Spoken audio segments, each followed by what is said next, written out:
Welcome back to the Ghost Bunny Podcast. I'm your host, Bridget Marcourt, with a brand new episode for you. My guest today is Kim Sage. Kim Sage is a compassionate psychic medium who brings comfort, closure, and healing by reconnecting people with their loved ones in spirit. Alongside her readings, she mentors as a teacher in metaphysical studies, helping others grow their own intuitive gifts. Certified in grief coaching, Kim is also currently studying grief counseling and funeral celebrant to further support those on their healing journey. She's looking forward to offering these additional services alongside end-of-life support in the upcoming year. In addition, she explores her curiosity for the unseen as a paranormal investigator, a passionate hobby that complements her spiritual work. I'm so excited to talk to Kim today. Kim, thank you so much for doing the show today. Thank you for having me. Yes. So I wanted to start out because I don't know if everybody knows this listening out there, but you were on our trip with us. We just were in Lilyale. And then we went we did all kinds of stuff. Well, let's just start with Lilyale because you were there and you were assisting Tawny with her courses and her workshop there. Yeah. Tell me how you met Tawny. So what was it? 2023. Yeah, 2023. I had done some of Lisa Williamson's paranormal classes before, but Tawny was a master teacher from Lisa, and she was doing her own intuitive paranormal investigations. And I was like, well, that's really cool because I kind of do that with my team as well. So I love, even though I teach too, I'll always be a student. So I love learning other people's techniques and all of that. So I was in her class. It was like a 6-week class, I want to think. We met once a week, and, on Zoom, all we could see is our little boxes and all. And it was really cool. And then it ended. And about 2 months later, I get this random message from Tawny. And she was like, hey, so you were in my class and I'm teaching a class in Lilyale, and Spirit asked me to ask you to help. And I was like, okay, I can't make this up. So I was so grateful and obviously said yes.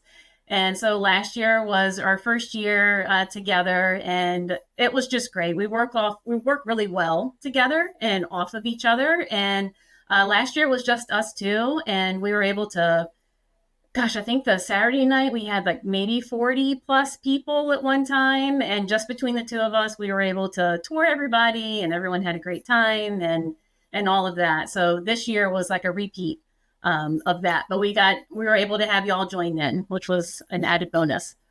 Yeah, it was amazing. It was my first time in Lilyale, so I was super excited to be there and explore everything. And we got to go over, and I keep blanking on the name of the hotel across the street from Lilyale. Start with an L. Oh, Leowen?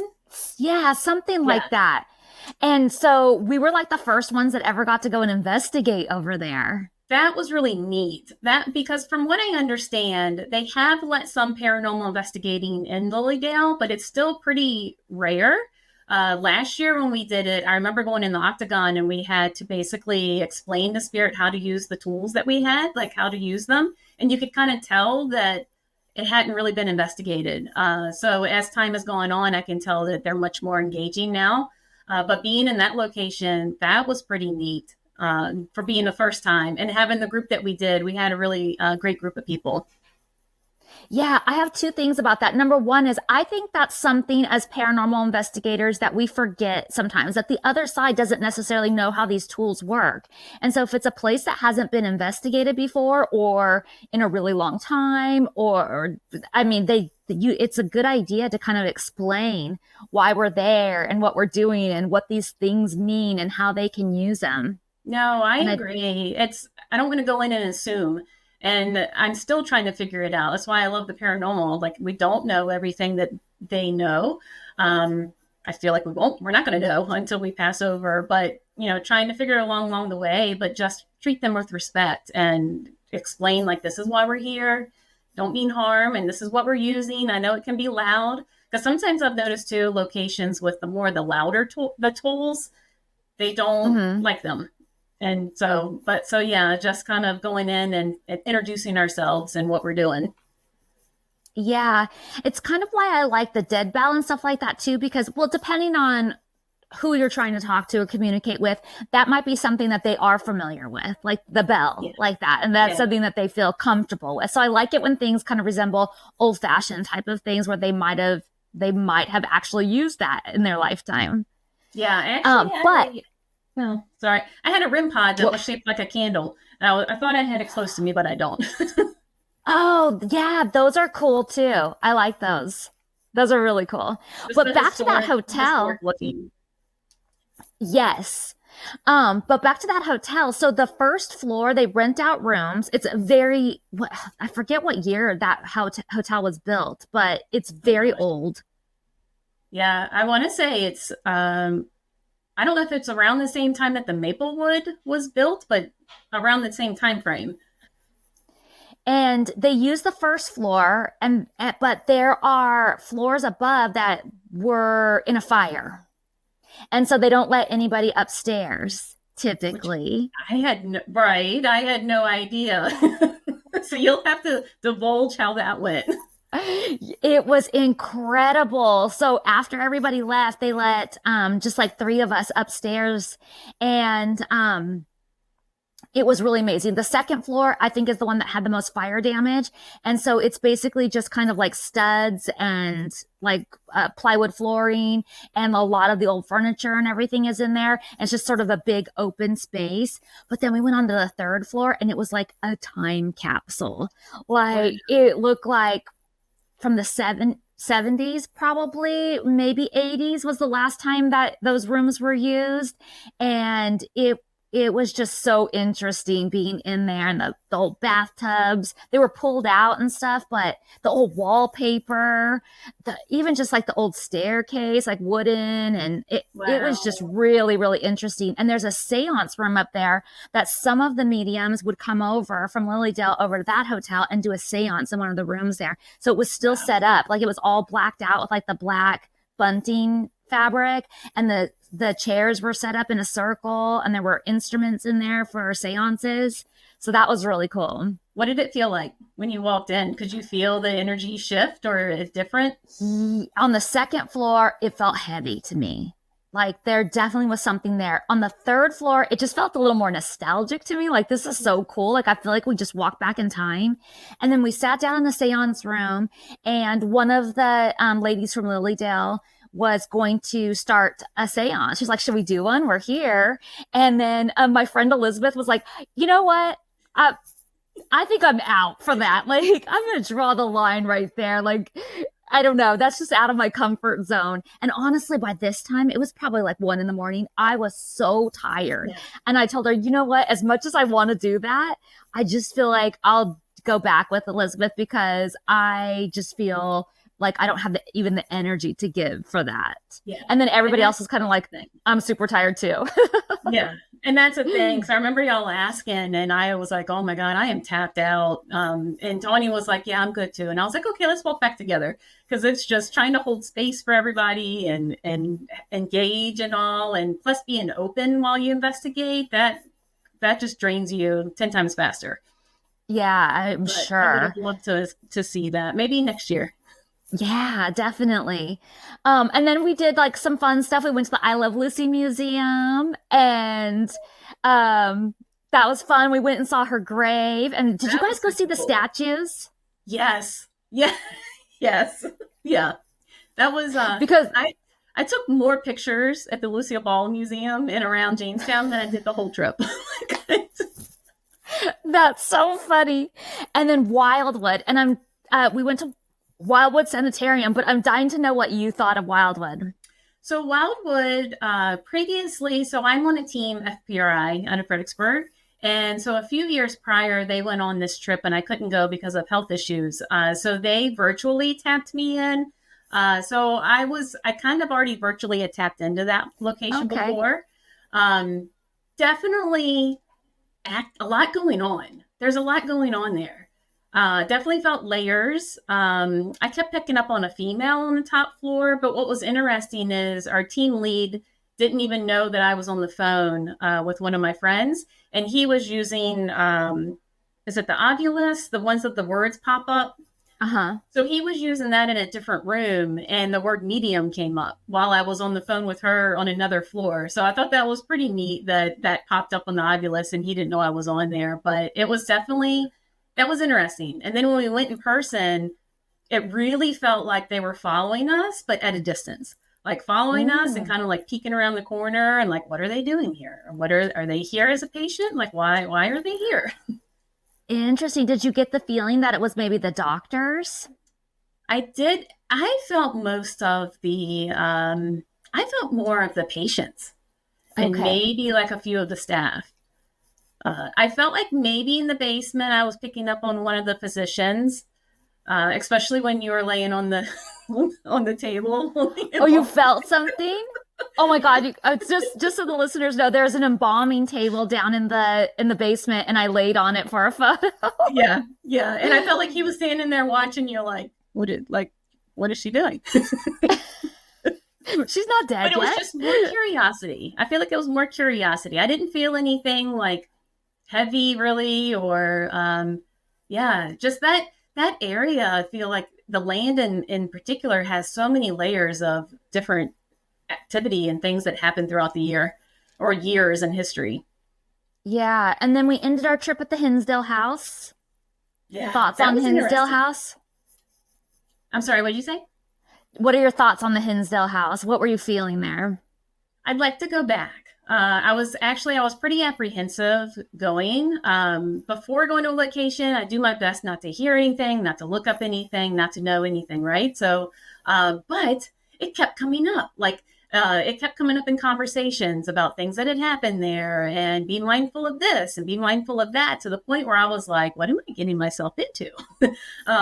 So I decided to go in. I knew that there was a giving tree. And typically when I go on a location anywhere, it doesn't matter where I go, I usually bring tobacco or something to offer the land in gratitude for being there. So I went to, before we left Lilyale, I went in one of the crystal shops and just got, I think it was a piece of rose quartz, and brought it with me. So when we went there, that was the first thing I wanted to do, was to go up to the giving tree, just show my respects and offer the crystal and just kind of take in the energy. And just even standing up there, I felt like we were being watched, but not in a bad way. Just more of the energy of the land, or like the guardians of the land per se. I felt like they were just kind of watching us and observing. But yeah, so it didn't, right off the bat when I got there, I was like, okay, this is different than what I expected. But I still wanted to go in with no expectations and just kind of be open-minded about how the evening was going to proceed. Yeah. And what were your thoughts? It was, like I said, I'd like to go back. It was a lot of, it's just like it felt like an onion. It felt like we had to like peel back different layers, or like try to, like, the different pieces that go with it or fit and don't fit. And, I was picking up on random things. I kept picking up on the Civil War, and I didn't know why, because I knew the Civil War hadn't been up there. But later I found out that a lot of the residents from that area and the neighboring towns actually gave their men to the Union. So a lot of the residents there left for the Civil War. But yeah, it just felt like we were there to listen to a story. Mm-hmm. Yeah, and I get what you mean about wanting to go back, because it did feel, even though we were like, seemed like we were communicating and there was like, seemed to be intelligent communication going on, it did feel a little incomplete when we left. Like I felt like I didn't really still quite know what we were communicating with, or who, or if we really were. Like I was still kind of questioning it, even though it did seem like it. Like it seemed like we were getting like responses. Yeah, but it was still kind of like, I don't know. At the end of the day, I don't know what that was. I don't know. Yes. Yeah. And I know that there's a lot of different aspects on the property too. Like there's the woman in white, and there's the graves, and there's like you said, the giving tree, and then there's the house. And I think there's just a lot going on. And maybe that's kind of it too. Like you're saying, layered, like there's just so many different aspects to it that one day or one night there is just like not enough. Like not enough at all to even remotely understand. Yeah, and we've been going nonstop for like days before that. So to come there and our energy was already kind of tanked. So I would have enjoyed staying longer or maybe even arriving more early. One of my team lead, John, he told me that he got the most activity during the day while he was there. Because it did kind of get to the point in the night that like spirit was like, we're done. We're not talking no more. Like because it was really active. And then all of a sudden it was like, okay, move along. Yeah, and it felt like the energy left. Like Mhm. it left all of us, but you felt like the energy left in the room too. Yeah. Yeah. So So I'd like that's to go back. interesting. I'd like to maybe have some more time or go when I'm not so tired so I can put more energy into actually investigating or kind of having more of a plan next time. Yeah, it'd be interesting. I would definitely go back. Yeah, you didn't. Only Tammy and I went in the basement. Why? Why were? What did you feel in the basement? So I definitely felt elemental energy on the land. Like I definitely felt it in the woods. And I'm the type where I'm actually in a workshop now learning about elementals. They've come across my path the past couple of years, but honestly, I don't know a lot about them. So I err on the side of caution and just respect them, but kind of stay back because I want to be respectful and I don't understand them fully. So I don't want to poke the bear or anything of that. So I definitely felt there was something. The basement down there reminded me of the basement of the cabin on 360, which is a location in outside of Richmond here in Virginia. And it gave me that same energy where something elemental was down there. And I just didn't have no desire to go say hi. Fair enough. Yeah. Did y'all feel anything when you went down there, or was it I just did not. yeah? I did not. We went down there. It was kind of a damp basement. There was like a air thing to try and like dry it out going on down there. Okay. There Yeah. some it was very like dirt floor that was a little bit damp, and then there was like a crumbled out piece of the wall where you could see into like another area Like a underneath the crawl space. house Yeah. that looked a little bit creepy. So I put the camera in there to see if I could see anything. There wasn't really anything in there that that we could see anyway. Yeah. And we tried a couple different things, including those new virtual reality goggles, the paranormal Yes. goggles.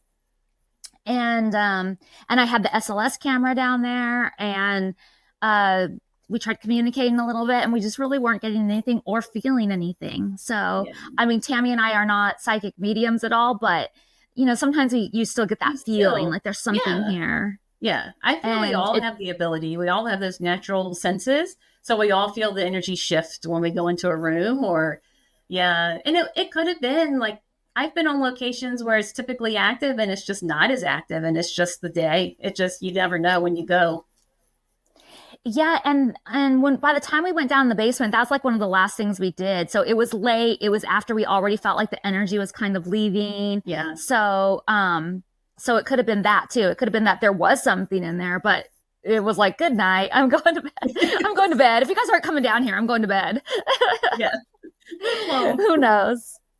Okay, so let's talk about you being a psychic medium though. When did you first like figure out that you had this gift?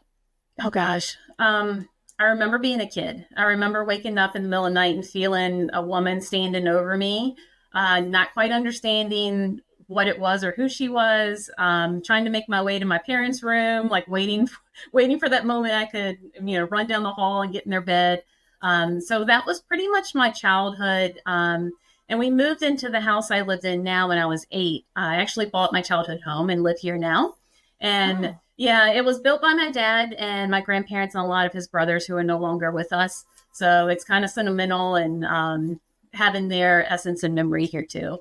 But yeah. moving here, I don't know what it is with this land, but I remember my bedroom being like, I would have nightly visitors. I would have, I could see spirit clear as day, like you and I looking at each other, and that was normal for me. But yet I couldn't talk about it because no one really talked about it or believed in it. So I kind of just lived with it myself. But I caught on the habits of sleeping with the TV on, so I didn't feel like I was alone. Or, all of ours going under the blanket and hiding until, it was away. So that was my childhood. And it really didn't bother me then. The part of it that bothered me was I guess I was around 20. We didn't have really internet then. I started spontaneously astral projecting at night. I didn't quite understand what it was. I would like come to in my sleep and I couldn't move. They call it like the sleep paralysis, but I would try to scream. I felt the floating. I could see myself under me. I didn't quite understand what was going on. So I went to the only metaphysical store in Richmond at the time. And I just happened to be talking to another customer in there, and he was telling me, yes, that's astral projection. That night, he came to me in my dream. This stranger, yes. I was like, absolutely not. I'm not doing this. I don't understand it. It scares me. I felt violated in a sense because I was like, why would you do that? And so I kind of like shut it all down. I kind of like closed the door, said I don't want to do it. And it was like that for another probably till I was in my mid 30s is when I started opening this back up. Okay, I need to go back to this astral projection thing because I've heard people can do it. My sister and my stepdad have had times where they have like had that type of situation going on. Like they think that they're dreaming it, but like I'm like, wait, no, but that's a thing. I don't know if that's a dream, you know? And I've also heard that people can meet other people like that like that guy came to into your room or wherever he was. I've heard that can happen. I've heard sometimes too that when we see ghosts, it could be somebody just astral projecting themselves into your space. That's an interesting theory. I hadn't heard that. Yeah. But it is. I kind of want to dive into that next, like conquer my fear with education kind of thing. So I really want to kind of go into that and navigate that because I do remember certain dreams or while I was astral projecting, like I was meeting familiar souls that I don't know in this life, but they felt familiar and they're here in this world now. And because I remember saying, yeah, in this life, my name is Kim. What is yours? So we were like telling each other our names in this life. And so I woke up remembering that. And I was like, that's so bizarre. That's got to mean something. It's fascinating, though. Yeah. And the fact that you were able to do it before, I bet that if you really wanted to, you could have that still. You could do it. It's happened during, I've had a lot of major surgeries. So with anesthesia, I've actually like saw myself during surgery, saw myself on the table below, and I was like floating above. And a lot of, and I worked in the hospital for a couple of years, and some anesthesiologists would tell me that they hear it all the time, that they hear patients talk about astral projecting or seeing themselves during surgery. Yeah, that kind of reminds me, my grandma, she's passed away now, like a year ago, but she told me that when she was in labor, I forget which kid it was, but she saw herself from above in the hospital room. Like she was looking down on herself. Wow. I believe it. I believe it. I don't know how it happens, but it's pretty profound. When you were astral projecting, did you happen to notice or know about anything like tethering you back to your body? Like like they say that there's a line. It's interesting. Then when I did it, I could always see that my cord was like silver. And I was like, oh, that's cool. So I grew up not really religious. My parents never really took me to church, but I always believed in God. Like from a kid, I would just talk to him. I always felt that connection. I always knew he was there. And so when I started opening up and walking this path again, I actually gained a relationship with God. And now when I spontaneously astral project, I look down one time and my cord is gold. So it was pretty neat that, and gold for me is a color representing the divine and divine connection and God, universe, like all. So it was really interesting to see like it had changed because my relationship had changed. Yeah, that's interesting. Now that you're back in the house, do you still see things? Do you think it's like a portal of some sort or like what do you think's going on there? I feel like I am just like a wayside. I feel like I'm just like a stopping point. We kind of have this agreement of, yes, we were just going to cohabitate, but leave my bedroom alone because I like to sleep. Okay. So my bedroom is like my safe space. Every now and then I have to remind them of that. But it was funny because when I had major surgery a couple of years ago, I had to sleep downstairs. And because I had to sleep downstairs, I was trying to go to sleep and I would just hear them walk around all night, up the stairs, walk around, but I couldn't say anything because we had that agreement, right? That they left me alone in my bedroom and I was in their space. So yeah, I've never really had any issues since. We kind of just, sometimes they get a little active with lights and things like that. And my husband will look at me and he's like, honey, tell him to like, stop it. Tell them to simmer down.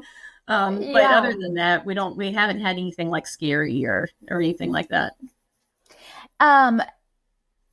When you were younger, did your parents, I know you said that they weren't really into it and you didn't really talk about it with them or whatever, but did they ever confide in you that they experienced anything, or any siblings or anything? Yes, my brother. So my middle brother, David, we had no idea that we were both experiencing the same things at the same time and both not talking about it until probably we were probably like when I started this path and I became more open with it. Then he came open with me and we were both like, wait, you heard that too? Or, you experienced that too? So the whole time we had both been experiencing things. And my mom said that she would notice things too. But she just never talked about it, because back in the 80s and 90s, like, unless your family was really open to it, you didn't really talk about it.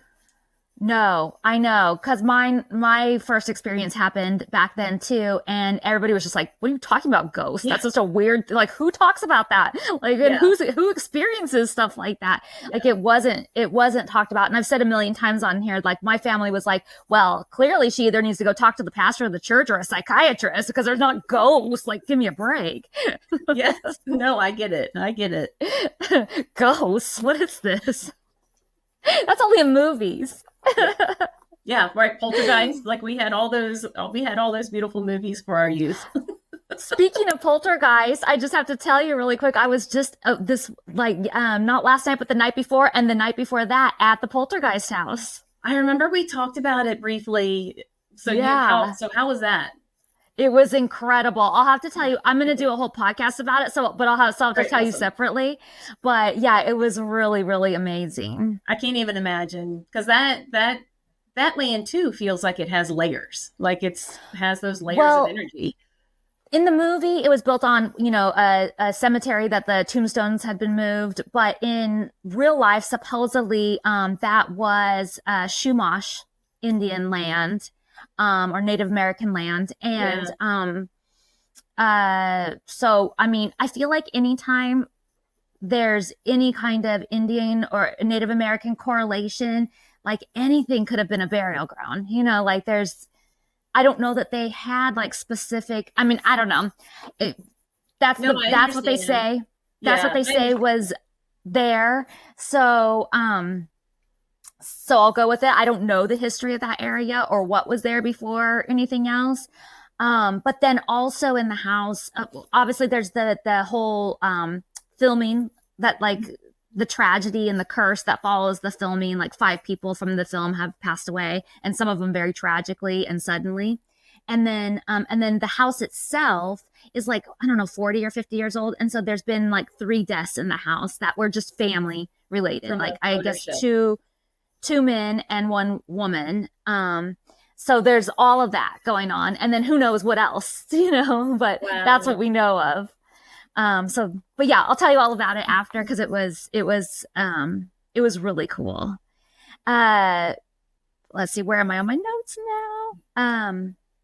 How did you, so you decided to embrace being the psychic medium skills that you had. How did you cultivate that? So it came to a part of my life. I've met a lot of mediums or spiritual people that kind of got into this when their life was at rock bottom. And my life happened to be at rock bottom. I'd been in a not healthy relationship. And I started noticing, actually, towards the end of that, I started noticing knickknacks that my grandmother had given me before she passed. And she passed when I was 13. I started noticing knickknacks that she gave me that I had up on the mantle. They would move. They'd periodically move. And it's like she was letting me know that she was with me during all this that I was going through. And so my son had actually had a reading through a medium. And I listened to it, and she was bringing out people that he didn't know, my grandparents and all, he didn't know, but I knew. So I was like, well, she's the real deal. I was like, I need to go see her. I'd never been to a medium before that. So during the reading, my grandmother on spirit kind of told on me. She told the medium that, she can do this, da da da. And at the time, this medium was actually teaching developmental classes, because I told her my fear. Like I told her, I was like, I cut it all off because it scared me. And she was like, oh, I teach how to like turn on and off per se while you're working, so you're not constantly on. So I have more control. I have boundaries of working with spirit. And so that's really how that all just kind of started, and I never stopped. And that started about, I guess 2017 is when I started that. You are an evidential psychic medium. Can you kind of tell people what that means? Yeah. So how I was trained was when I connect with your loved ones, I have them blend with my energy, and I pick up on things to validate with my client. So I don't like to know anything when somebody sits in front of me. I wouldn't even know their name if I didn't have to. But certain things like health issues they could have had, how they passed away, the relationship to them, their personality comes through. Numbers will come through with like birthdays, something significant like that. Memories, they'll bring up memories with their loved ones, specific things. So all of those are validating. And it kind of builds trust between me, my client, and spirit, to like, this is who we're talking to. And throughout the whole reading, they'll bring up things. And it's so beautiful to, even though I'm part of it, it's kind of beautiful to sit back and watch the healing happen and watch how it all works. Yeah, for sure. And I was just looking at my notes too. You have that you are clairvoyant, so seeing, clairaudient, hearing, clairsentient, feeling, and claircognizant, knowing. I think that's so interesting, because a lot of people are kind of just pick one and be like, I'm just this. Yeah. So when I first started my predominant one is claircognizance. So that's when you just know things. And I'll tell you, that's the toughest one, because you just know things. You don't know how you know it, but you got to trust it. And I tell people, like, as you develop the one that you're strongest with, the other ones, they open up too, and they'll start developing too. But during my readings, I'll tell people, like, it's like playing charades. I don't know how they're going to come through. Sometimes I have to look away because they're showing me images. So I kind of look away or glance away and let them do that. But I don't know how they're going to come through until we kind of get in it and get into it. Yeah, it's interesting because what you said about the knowing, because sometimes I will get what I call a download, and I just know something, or I'll hear a situation, or I'll hear somebody say something or see somebody, and I'll just know something, and I know it with 100% certainty, but I can't ever tell anybody else that, because they'll be like, well, how do you know that? And I'll be like, I just know it. And they're like, well, did she tell you? No. Well, then you don't know that. No, but I do know. Yes. I do know. Yeah. No, it's crazy. And I found the more that you act on it, the stronger it gets. So it's only in the environment that I do readings that I really are able to grow it. Because you're right. Like in real life, we can't walk around. Well, I don't walk around and just like blast that I know these things. Yeah. Yeah, I had a really interesting one with one of my best friends Holly, who I like. She was dating some mystery guy, and I don't even ask her like who that is. Like, people probably think that that's not true. Like, I must know all about that, but I really don't like try to interfere or like get nosy about all that kind of stuff.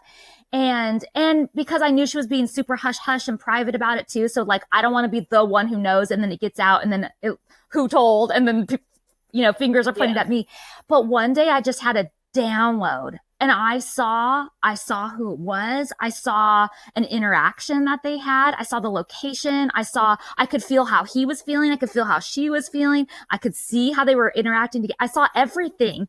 And I was like, I sent her a voice text, and I was like, okay, this is going to sound really, really weird. And if it's not who this is, I'm just being weird then. But like, I think it's this person that you're dating. And this is somebody I would have never in a million years have thought. Not in a million years. And she was like, oh my God, no, you're right. Well, how do you know that? And she was like freaking out. And then I told her the interaction that I saw. And then she was really freaking out because that really happened. And like, weird. Yeah. Sometimes I found it easier just to tell someone I had a dream because everyone pretty much is okay with hearing that you had a dream. Yeah. But my closest Yeah. friends, I will freak them out. My closest friends, I'll all of a sudden see them in my head and I'll go to call them or something, but I don't know that they were getting ready to call me. And they'll be like, oh my God, stop doing that. Stop freaking me out. I'm like, I'm sorry. It comes with the territory. Yeah.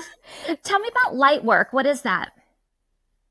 So that to me, I feel like I'm like an eclectic spiritual person, as in light work to me is using energy for healing. So I've learned all the different Reiki, Reiki 1, Reiki 2. I did Master Reiki and Animal, using healing for animals, which I Aw. love, and I would love to go to like rescues and stuff and just sit there and give Reiki to the animals. But yeah, so light work for me is being in service of others. So using what you've learned for the greater good.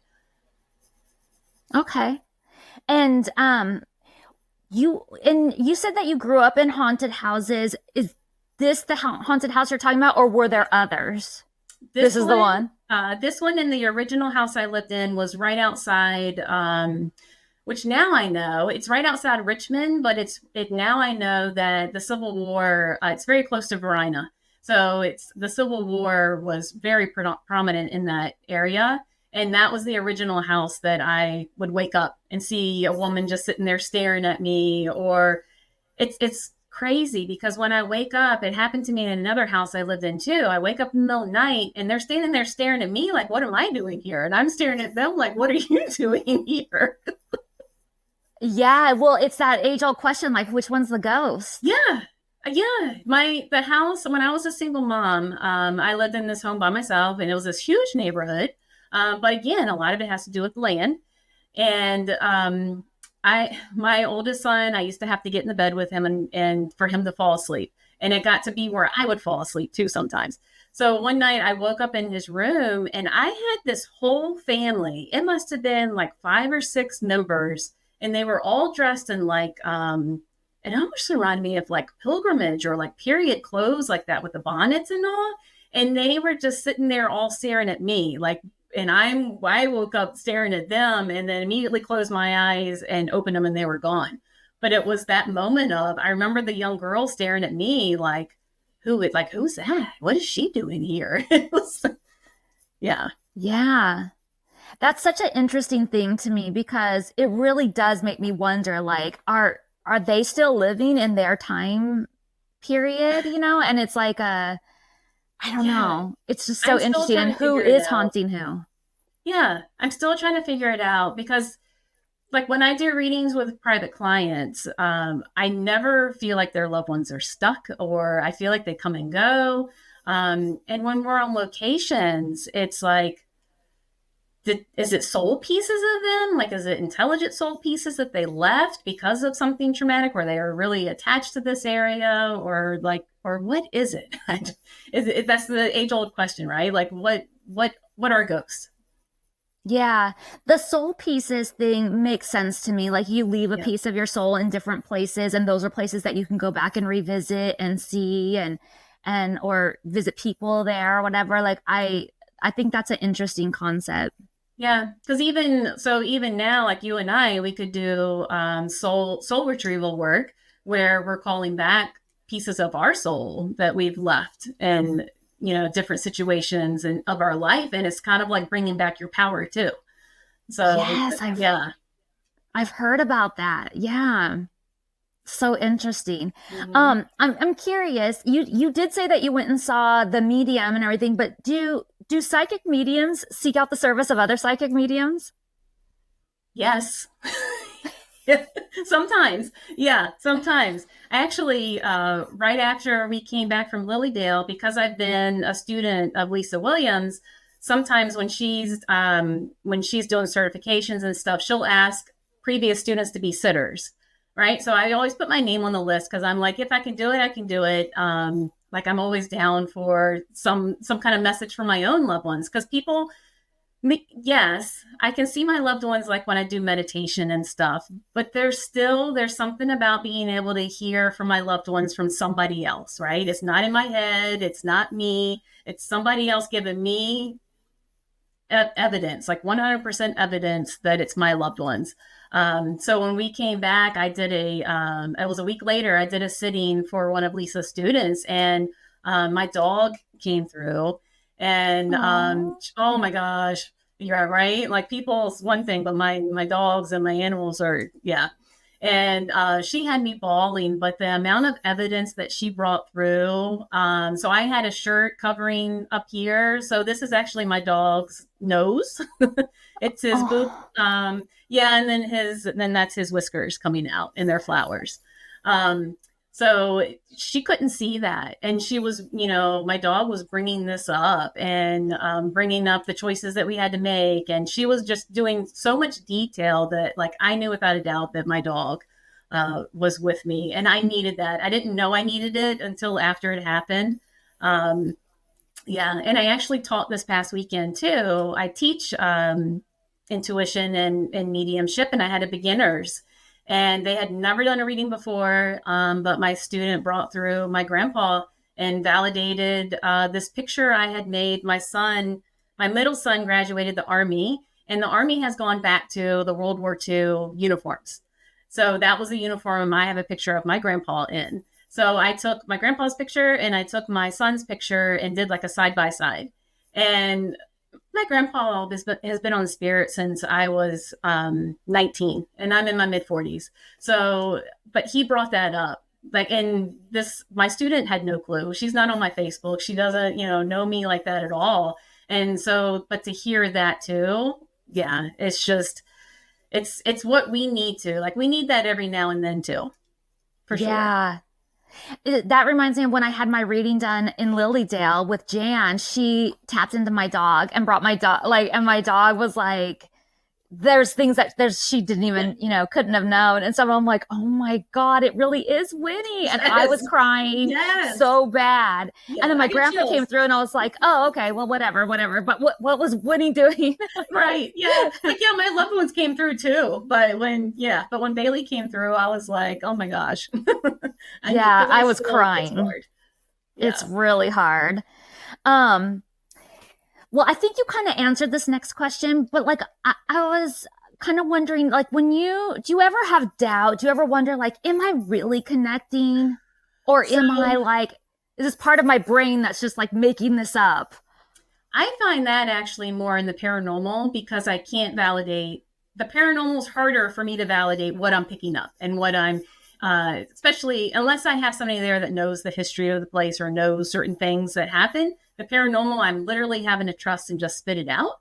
But I Mm-hmm. feel with private readings, in the beginning, when we validate their loved ones, that builds the confidence and that builds Yeah. it.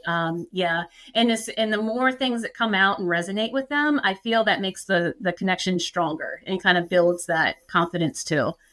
Because when I get really blended, sometimes I'll bring through characteristics of their loved one. I freaked one client out because I laughed like her aunt. I didn't realize I'd laughed like her aunt.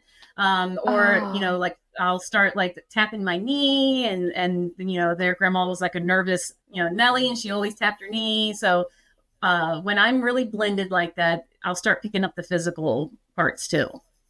yeah, that's so interesting. And then there's just like no doubt. Like I feel like for me, like I get the downloads or whatever. Not that I'm a psychic medium, but like even when I get like a download, I'm like, but Yeah. where did that come from? Like, did I just make that up? Was there something that she said that like I picked up on, didn't realize, and that's why I had that or whatever? But I feel like in your guys' case, it's like when you have so much evidential stuff, Yeah. like there's no denying it. Yeah. It And you was, got to, at the end of the day, I feel like practice really helps with that too. Like the more you do, but mm, being okay with repeating stuff that sounds absolutely crazy to you, because 9 times out of 10, it'll mean something to your client. yeah. You teach metaphysical studies. Where do you teach?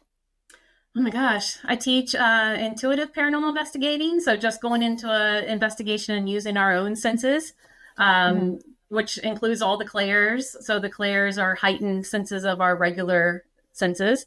I teach psychic intuition, mediumship. I've done a little bit of shamanism, so teaching how to shamanic journey.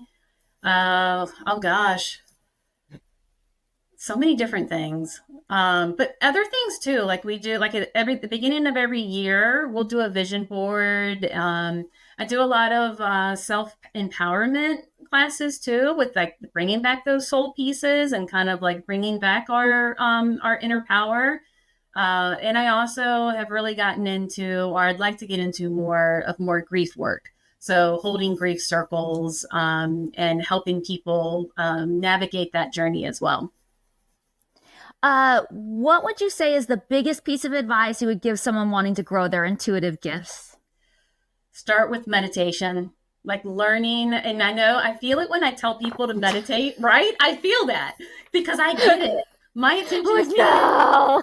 I know, but my attention span is 10 minutes, if that. But that's really all it takes. And the reason I say that is because you really have to be able to hone in and quiet your mind so you can pick up on these things in everyday life.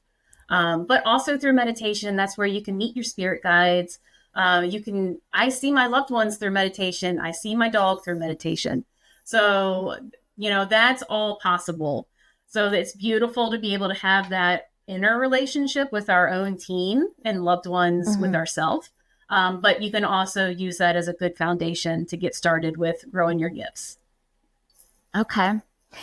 You told me there was a story about one of your readings that said you were right. Oh, gosh.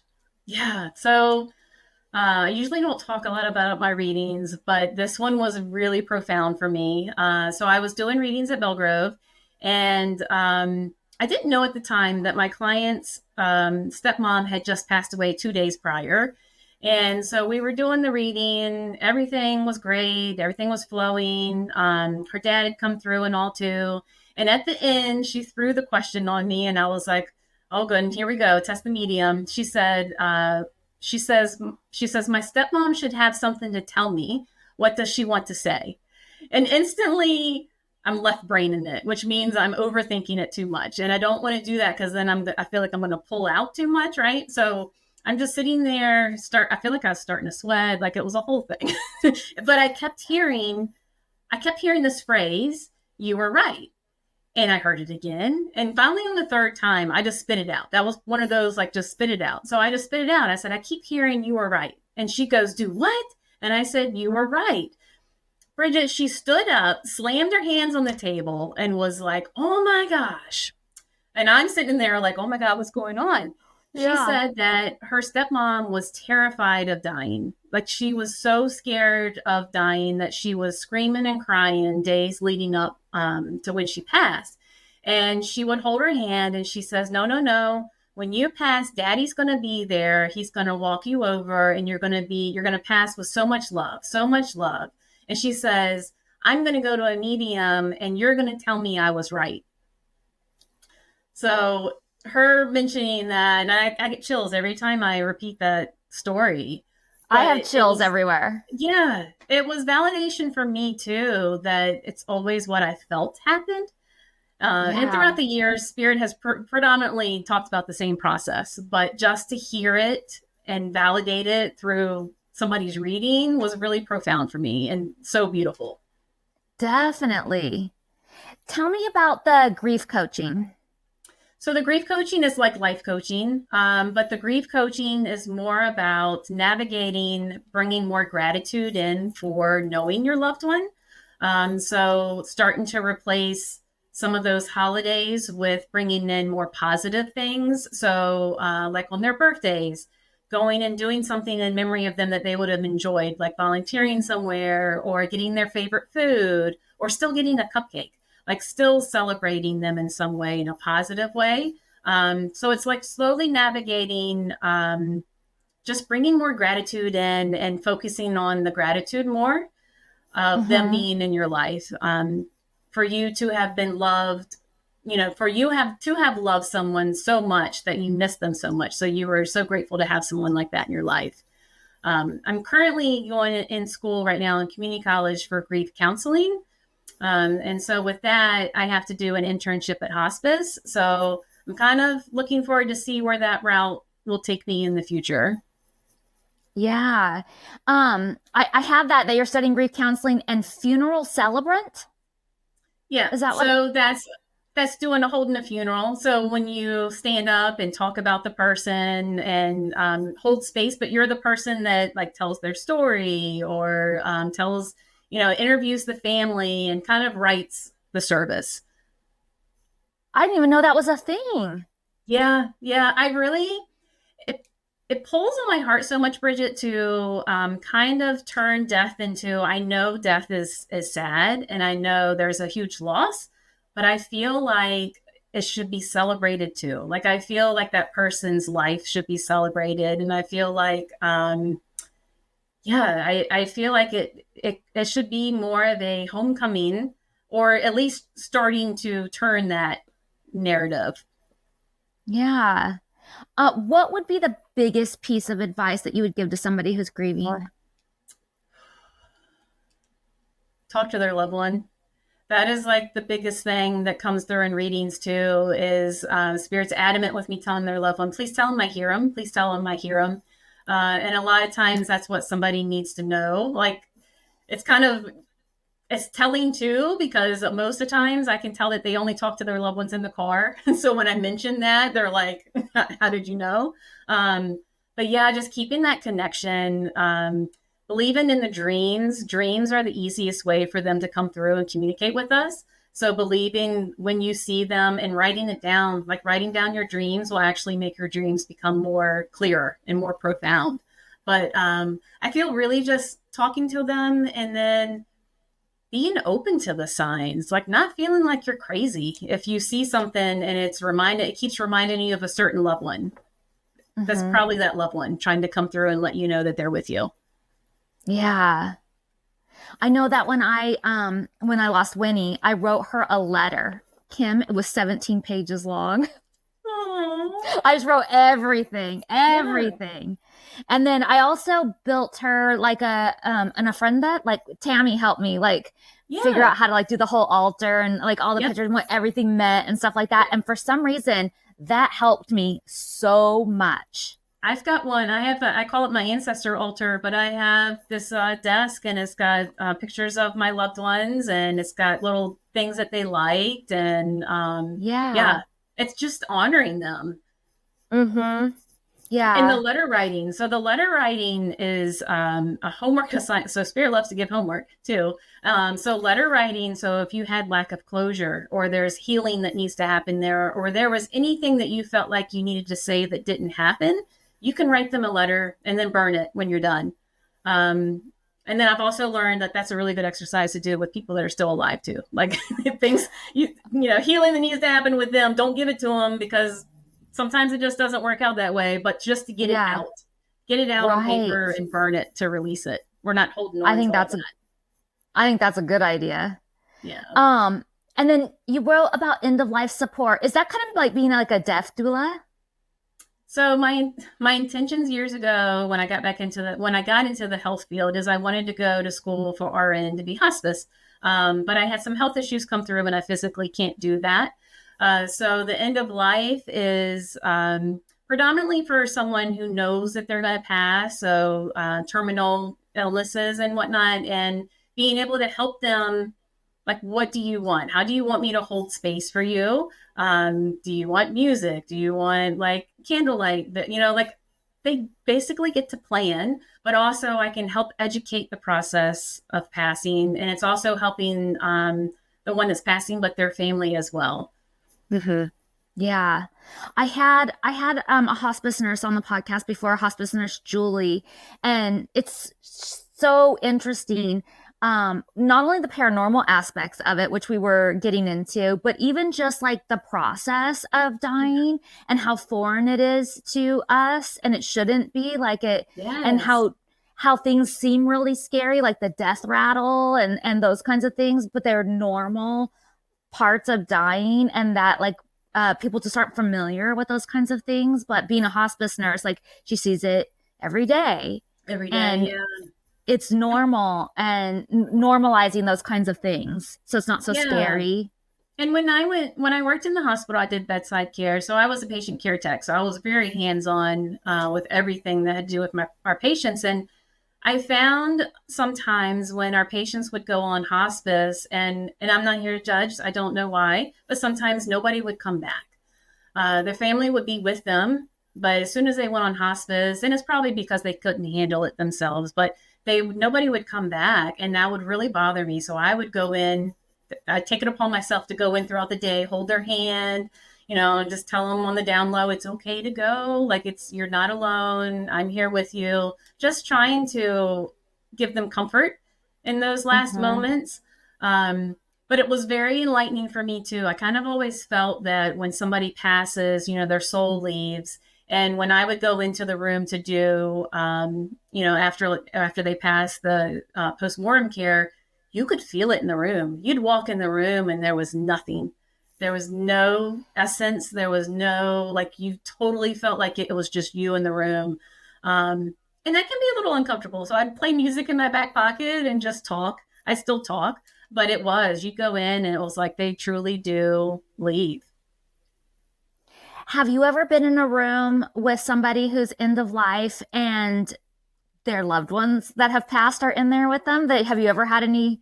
Yeah. Yeah. Yeah, that would happen a lot. And it would happen with our patients who has Alzheimer's or dementia too.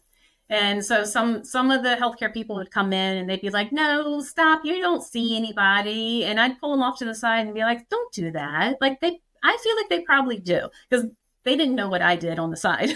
But I'm like, they probably do. So if I was in the room, I would just go along with it. It was like Uncle Eddie one time, and I was like, what is Uncle Eddie doing? Blah, blah, just like carrying on the conversation. And it just, yeah, I totally believe that their loved ones start becoming more present when they're getting ready to help them cross over.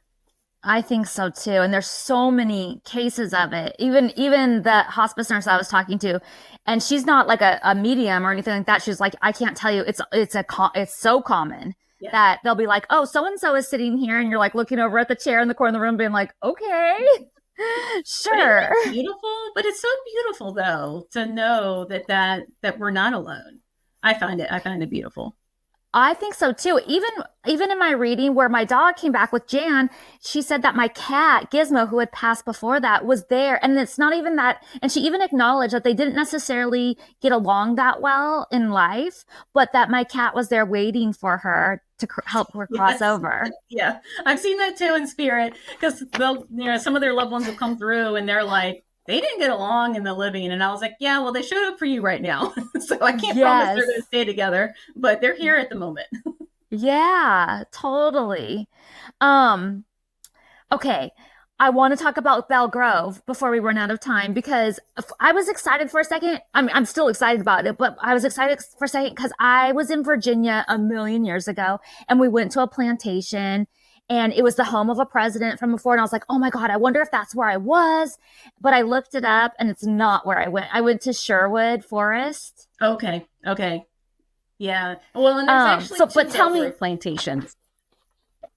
Oh, there is? Oh, now I don't know if I looked up the wrong one or not. Two. Well, we'll find out. But it was originally owned. So there's two. Okay. There's one. Tell me all about over it. in the western side of Virginia, and the one that I'm connected with is on the more eastern side. But they were owned by the same family, and I'll explain in a minute. So Belle Grove originally the land was formed around 1670. But fast forward to 1751, our fourth president, James Madison, was born on the property. So his mom, Nellie, was at the other Belle Grove Plantation across the way in the mountains. And there was some kind of epidemic happening at the time. So she traveled to the Belle Grove at Port Conway, where her mother lived, and stayed there to birth Jimmy. And so at that time, the house that is there now, it wasn't there. They used her mom's house and her uncle's house, the material from that, to start building what the mansion is now. And oh my gosh, it went through so many different changes of hands. It went through the Civil War. It went through, obviously, it's a plantation, so it had slavery and a lot of not good things happened there. But the Civil War, it was occupied, we're thinking, by the Union. And that's why it's still standing, because the Union didn't, shoot on it. It has connections to John Wilkes Booth. After he assassinated Abraham Lincoln, he came through Port Conway and took the ferry across the Rappahannock River. And soon after, the search team that was searching for him stopped at Belle Grove and stayed and rested. The owners at the time, I believe it was the Turners, like gave them food and let one of them sleep in the house to get rest. And then I think a couple of days later, Booth was found like 3 miles away up the road. After that, it's gone through many different hands, different, tobacco, corn. It was a dairy farm at one time. Fast forward to modern day, in the 80s, the Haas family from Vienna bought it and they renovated it. I believe they invested over $1 million to renovate it and bring it up to like standards with electricity, like all the electricity and all, modern times. But then it kind of just sat. I believe their original intentions was another house for their family to be able to go to in case there was like civil war in their own country. And then they wanted to do like a corporate retreat, but nothing ever panned out. So Michelle Darnell, she's the current caretaker and runs the bed and breakfast. She obtained it in 2011 and opened it in 2013 to the public. And since then, it's been a venue for weddings, for events. We host paranormal investigations there too. And it's really starting to catch the eye of the paranormal. This past year, a bunch of other teams came in and have done events there as well. So there's a lot going on there. Tell me what most people experience paranormal wise. Oh goodness. A lot of hearing. One of my first experiences there was I was there for a class. So full circle, I went there to learn mediumship and all. And the first day I was there, it was like a gentleman leaned into my ear and breathed, which was really creepy. But so a lot of hearing happens there, a lot of seeing apparitions out of the corner of your eye or coming around the corner and seeing full-blown apparitions. We've gotten quite a few Class A EVPs there. So that's where you hear all across the EVP. It's not like those hard ones where people are like, did you hear that? And I'm like, no, I did not hear that. But they're like clear. We've gotten pictures. It can be quite active. But like all locations I have found, like some days are like real active and some days it's real quiet. So when we do the tours, we try to tell people like, this isn't TV.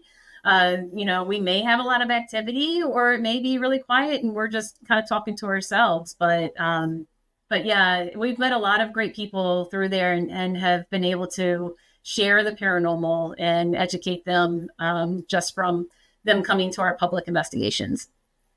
Yeah. Let me just see where all my questions are. Who do you think haunts it? That's a loaded question. So because we come across some spirits that we feel like are regulars, right? They kind of answer things the same way. Their energy to me feels the same. And that's been a couple of the servants there, the caretaker, the original overseer, Mr. Lee, was not a pleasant person at all. We feel could show up, but at the end of the day, do we know if it's really them? We don't. Right. But it's like the same energy kind of comes through. But then we have a lot of random. We have like a lot of, I feel like they're just passer-throughs or people that, we bring our own loved ones or, our guests bring their loved ones too. And it's on the river too. So the river, I feel, helps with the energy of why it's so active. But, could the river carry energy too? But it has connections with Native Americans. The Rappahannock tribe for the last couple of years, they're not doing it this year, but the last couple of years have done their powwow on the land because that used to be a part of their land. So it has connections to so many different historical things that have events that have happened. There's just a lot going on. Sometimes when it's slow, I'll play Native American drumming, or I'll play songs that they would have sung in the fields, and that will actually kind of amp up responses. Would you say there? Well, you said that it's hit and miss whether there's a lot of activity or not given the day. Yeah, I would say it's predominantly active. But can I guarantee you're going to have an experience? No, I can't. But for the most part, it's interesting because sometimes when we're not even, like, stuff happens all day, like all day, all night, doesn't matter what time it is. When I'm teaching there, the last time I was teaching a more advanced class, a student and I saw a spirit come through the room behind us and go into the kitchen. And about 2 minutes later, we heard a huge crash, and we heard two of the workers scream. And we were like, "What in the world was that?" They were in the kitchen, and there was a mantle there, and a plate on it levitated and threw off and shattered right in front of them, to the point where they were like, "What happened?" So a lot of times when I'm just teaching, things will happen. I've had the doors; they love opening doors.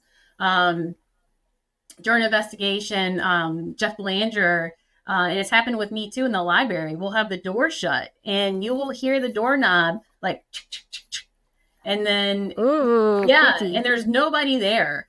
He sent me his video where he videoed it during Sage Paracon. I think it was last year, and it's just clear as day, like they're trying to open the door. So they love opening doors there. I've had them open in the basement. When I was teaching one time, the door opened and we all looked, and I was like, "Hello?" We got up and looked, and there was nobody there. So yeah, I mean, I would say it's pretty active. But there's those days too, just like with the Hinsdale. It kind of like it's active, and then things are kind of like, okay, we're done. Like, we're good. Yeah. Okay, I know we're at time, but I just have a few more things. Do you still have a little time? No, yeah, I'm fine. Okay. I know you mentioned it earlier, but tell me about the Cabin on 360.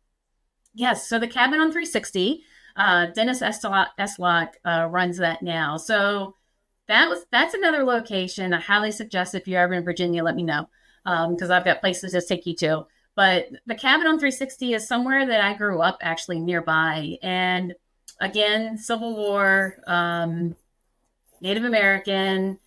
A very traumatic event happened on this location as well. And there's 2 houses, and then there's the woods behind it. And I can say every time I've been there, it has been very active. The brick rancher next door in the basement, that's the first time I've ever come across an elemental. I didn't even know what they were at the time. I'd never communicated with one. My dear friend Tyler, him and I do really well doing the Estes together. So he's doing the Estes and I'm asking the questions. And as he's underdoing it, I'm asking the questions, and I started realizing, okay, what I'm talking to is not male or female. What I'm talking to has actually never been a human at all. And like, so all of this is going through my head, and I'm like, okay, I don't know what this is. So let me kind of back out of it. But after the fact, I'd kind of gone in with my guides and asked them what it was, and they told me it was elemental. But so, yeah, so there, and that location can get kind of heavy sometimes. Like that can really zap you. So I go there when I'm able to. But yeah, definitely the elemental. Well, and Dennis had mentioned pukwudgie, that it could be a pukwudgie too. Okay. So yeah, so it's like we really don't know for sure what that is down there. All I can tell you is that I go and treat it with respect, and I've never had issues because. And that's the basement that you were like, and reminded you of the Hinsdale House, right? Yeah. So because of my experience there, I was like, because this is what spirit does for me. They use a lot of my previous experiences to let me know what's going on currently. So it'll kind of give me a heads up of, that's what I was like feeling. I was feeling the basement at the cabin, and I was like, And then Tanya said she was actually picking up on 2 of them down there. So I was like, yeah, I'm just going to stay up here. It's late. I'm tired. And Tammy and I are like, da, da, da, da, da, da, here we come. Where's the puck wedgies? Yeah. And then we get back to our Airbnb, and Tammy and I didn't sleep the whole night because it was haunted. It was? No, I don't know this part. Oh my God, you got to ask Tammy. Tawny was out like a light. Tammy and she kept having more of the visitor in the room. I kept hearing the footsteps in the hallway. I think I got 2 hours of sleep before I had to get up and go to the Buffalo airport. Oh my gosh. Well, it was probably better than the Holiday Inn we were in, because Elizabeth literally had to like karate kick her door just to get it open, because it was like, oh no, there was a crack in her wall where she could see daylight through it. Oh no. Yeah, it was better than that. I'll deal with the ghosts. Water damage. Like, she was just no. What is happening here? The first room, she got her key and it wouldn't even open. They couldn't even get the door open. Nobody could. So then they're like, here's another room. And then they had to karate chop that door to get it open. Gosh. That was the first sign. I mean, my room was better than that, but it was still, this was the most rundown hotel. Holiday Inn. Yeah, it needs some help there. Okay. And then I wanted to talk to you about St. Albans Sane Asylum. Oh gosh. Oh yeah, that was another good one. So St. Albans and Sane Asylum is in Radford, Virginia. It was originally built for a boys' school, I believe, like a boys' disciplinary, like boys' school. And then it transitioned into an insane asylum.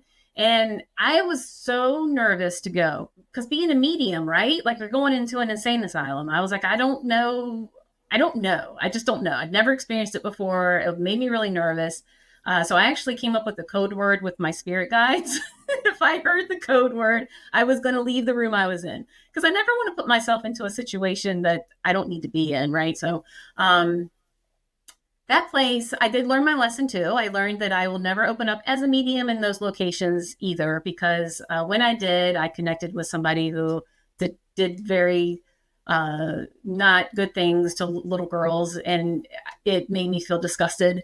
And and so, because as a medium, when you blend, you're feeling their energy, you're feeling their thoughts, you're feeling their and when I started to feel like I wanted to like stroke a little girl's hair, I was like, absolutely not, not, we're not doing this. I did connect upstairs with the women that used to be raped and they were impregnated, so I was able to tell their story. So that was kind of like but still, and in that location, that was the first time I have ever come across what only I can say is like a crawler. Have you ever seen one of those? Nope.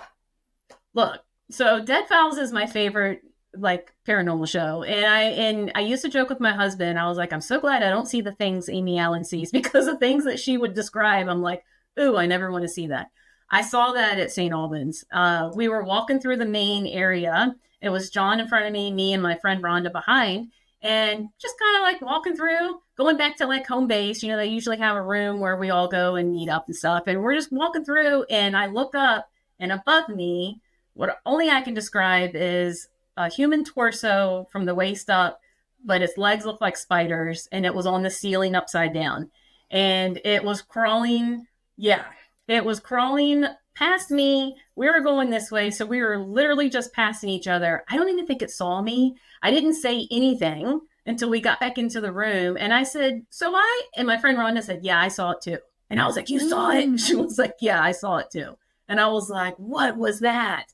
And then we told John, who had been there numerous times before us. And he said that that's actually a claim that they get a lot. A lot of people in that room see the crawler.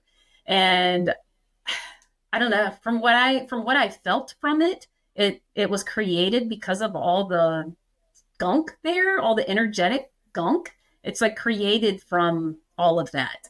I don't know if it feeds off of it still. I don't know. But Bridget, it was one of those like, okay, I'm good. I saw that. I don't need to see that again.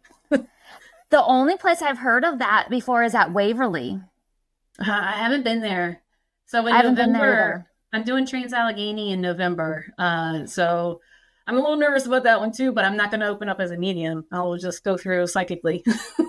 There used to be somebody from Trans-Allegheny that would message me and be like, you have to come here. You have to come here. This was way back when like Twitter was our main form of social media. Yeah. And I was like, I want to, but obviously I never got there. But I wonder if that person like just gave up on me or if they're not part of it anymore. Right. I'll let you know how it goes. I'll let you know Yeah, how my let me experience know. was. Yeah, because Yeah. I have heard a lot about it.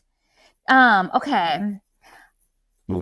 I know this isn't going to be a quick topic, but I do want to ask you about reincarnation.